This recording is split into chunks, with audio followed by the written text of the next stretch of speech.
সকালে ঘুম থেকে উঠে বারান্দায় চকচকে এক টুকরো রোদ আর সবুজের সমারোহ দেখলেই যেন চোখ জুড়িয়ে যায়।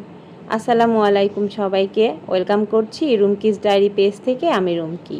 আশা করি সবাই ভিডিওটি শেষ পর্যন্ত দেখবেন এবং লাইক কমেন্ট শেয়ার করে পাশেই থাকবেন।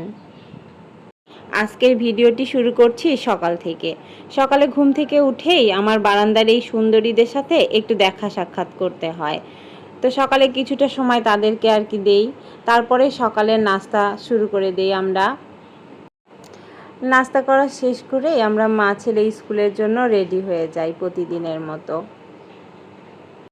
রেডি হয়ে আমরা একটু ঢং করছিলাম আর ছবি উঠছিলাম, এই তো।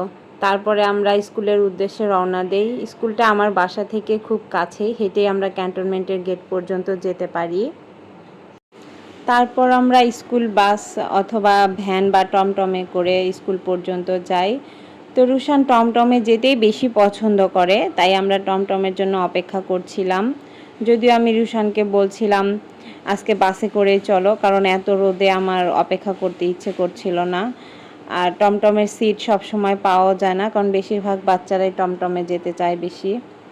তো ফাইনালি আমাদের টমটম চলে এসেছে, দেখা যাক আমরা সিট পাই কিনা। এই তো আমরা টমটমে উঠে পড়েছি। ছেলের সাথে সাথে আমারও কিন্তু এই ভ্যানে যাতায়াত করতে বেশ ভালো লাগে। ভ্যানের চারপাশটা খোলামেলা থাকায় অনেক বাতাস লাগে, আর ক্যান্টনমেন্টের ভিতরে সৌন্দর্যটাও আমরা উপভোগ করতে পারি।